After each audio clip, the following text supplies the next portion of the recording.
Hey guys, myself Neetu Gupta from NLS Bangalore.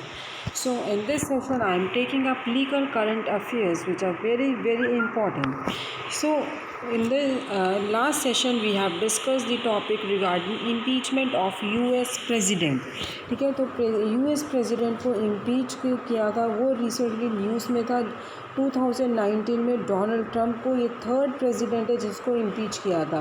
Then we have discuss the procedure कि simple majority से House of Representatives में ये motion pass होगा। Then after the it goes to the Senate जहाँ पे कि 100 members हैं and in Senate जो ट्रायल है that will be presided over by the chief justice and they will take the representatives from the house acting as prosecutors and the president and his attorney presenting his defence. तो 2/3 majority हमें senate में भी ज़रूरी है, और अगर उसको हमने प्रेसिडेंट को कन्विक्ट किया, रिमूव किया, then vice president will take over the charge of the president. Is it clear?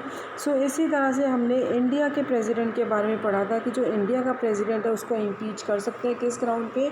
On violation of the Constitution of India which is written under article 61। So this motion can be introduced in either house of the Parliament. दोनों houses में 2/3 majority चाहिए। पहले जिस house में introduce हो रहा है वहाँ पे 1/4 मेंबर्स उस मोशन को साइन करेंगे, 14 दिन का नोटिस देंगे, देन 2/3 मेजॉरिटी से वो रेजोल्यूशन, इम्पीचमेंट रेजोल्यूशन पास होगा।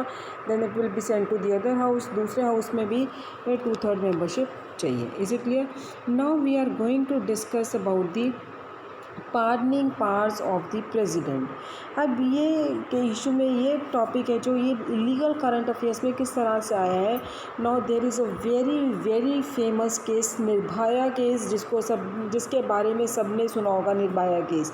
ठीक है, तो वहाँ पे जो लोगों को डेथ सेंटेंस मिली थी वहाँ पे पार्डनिंग पावर को डिस्कस किया गया था। प्रेसिडेंट ने जितनी भी मर्सी प्ली थी सारी की सारी मर्सी प्ली उन्होंने रिजेक्ट कर दी थी, और they held that criminals are guilty of the offence. Is it clear? So जो आपका मेन क्या है कि जो प्रेसिडेंट की ये पावर्स हैं, पार्डनिंग पावर्स है, they are given under section article 72 of Indian constitution. So president के पास कौन कौन सी पावर्स है? 72 कौन सी पावर्स देते हैं प्रेसिडेंट को? Pardon, reprieve, respite, remission. Pardon, reprieve, respite, remission of punishment, or to suspend, remit or commute the sentence of any person convicted of any offense. Is it clear? So इसके पास कौन कौन सी powers आ गई है ये आपको ध्यान में। Now let us discuss one by one. First power that is granted under article 72 is that of pardon.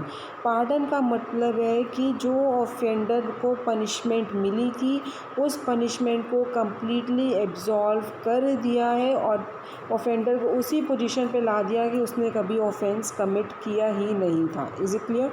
That is a pardon.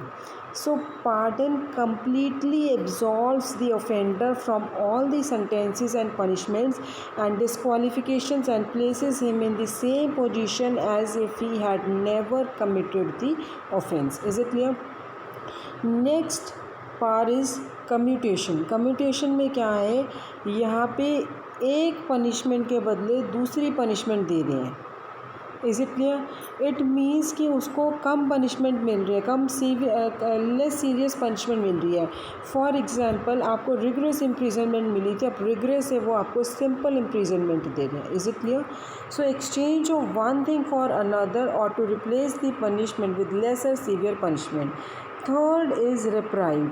Reprieve means कि आपको डेथ सेंटेंस मिली थी, वो कुछ समय के लिए टेम्प्ररी पर्पस के लिए उसको सस्पेंड कर दिया। क्यों? एग्जांपल ले लूँ कि अभी पार्डन की प्रोसीडिंग्स पेंडिंग पड़ी है या कम्यूटेशन की प्रोसीडिंग्स पेंडिंग पड़ी हैं, इसी वजह से उन्होंने वो आपकी डेथ सेंटेंस को सस्पेंड कर दिया। That is a reprieve, temporary suspension of death sentence. किस रीज़न की वजह से? कम्यूटेशन का प्रोसीडिंग्स पेंडिंग पड़ी है या पार्डन की पड़ी है। फोर्थ क्या है आपकी? Fourth is remission. कौन सी है? रिमिशन। तो अब इसमें रिमिशन में आपका क्या है? फोर्थ इज़ द रिस्पाइट, जहाँ पे आपको कम पनिशमेंट मिल रही है स्पेशल ग्राउंड्स पे। you are awarding a lesser punishment on a special grounds. For example, कि जो ऑफेंडर थी वो वुमेन है एंड शी इज़ प्रेग्नेंट, उस वजह से उसको पनिशमेंट कम मिल रही है. And the last is remission. Remission means punishment का करेक्टर नहीं चेंज हो रहा है. इट मीन्स उस अमाउंट को आप प्रोड्यूस कर रहे हो. फॉर एग्ज़ाम्पल, अगर आपको 1 साल की पनिशमेंट मिली है, that has been remitted to 6 months, that is a remission. Is it clear? अब ये जो प्रेसिडेंट है, ये प्रेसिडेंट पावर्स को कब एक्सरसाइज कर सकता है? ये president can exercise these powers in 3 cases. और वो कौन से केसेस हैं? सारे केसेस में जहाँ पे पनिशमेंट या सेंटेंस किसने दिया है? कोर्ट मार्शल ने. Second case where president can exercise these powers, he can exercise in all the cases where the punishment or sentence is for an offense against any law relating to a matter to which the executive power of the union extends. Is it clear? And thirdly, जहाँ पे sentence आपको sentence of death है, इन तीनों cases में president can exercise these power. Is it clear? No, जो pardoning power है president की, it is wider than that of the governor. और किस तरह से डिफरेंस है? What is the difference between the pardoning power of the president and the governor? अब president की मैंने ऑलरेडी आपको बता दिया कौन से आर्टिकल में दी गई है, 72 आर्टिकल में. लेकिन जो पार्डनिंग पावर गवर्नर्स की है, that are given under article 161. ठीक है, 161 में दी गई है pardoning powers of the governor. So main difference क्या है दोनों में कि जो प्रेसिडेंट की पावर है पार्डन को ग्रांट करने के लिए, they are extending in a cases जहाँ पे पनिशमेंट या सेंटेंस कोर्ट मार्शल ने दी है. बट जो पार्डनिंग पावर्स गवर्नर की हैं, वो गवर्नर के पास एज सच कोई राइट्स ही नहीं है, does not provide any such power to the governor. Is it clear? Next difference क्या है? जो प्रेसिडेंट है, president can grant pardon in all cases where sentence given is sentence of death, but pardoning power of governor does not extend to death sentence cases. Is it clear? So this was the pardoning power of the president. Now what are the important facts of this? President, no doubt, Article 72 gives the President a power of a pardon, but this power of pardon shall be exercised by the President on the advice of Council of Minister. Is it clear? Council of Minister के कहने पे ही वो exercise करेंगे. Next है कि जो constitution है, constitution does not provide any mechanism to question the legality of decision of president or governs exercising mercy jurisdiction. Is it clear? Exercising mercy jurisdiction. So thirdly, जो सुप्रीम कोर्ट है उन्होंने क्या held किया है?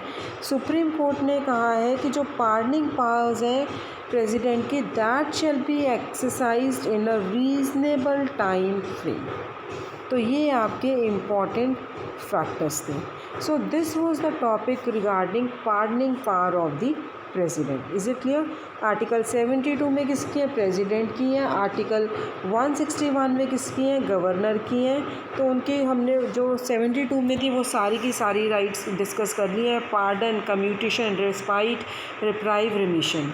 ठीक है, ये जो प्रेसिडेंट है कब ये पावर्स एक्सरसाइज कर सकते हैं? Then we have discuss the difference between the two, कि pardoning power of the president and pardoning power of the governor. So guys, in the next session will be taking up with the next topic, that is reconstitution of cabinet committee 2019. Thank you.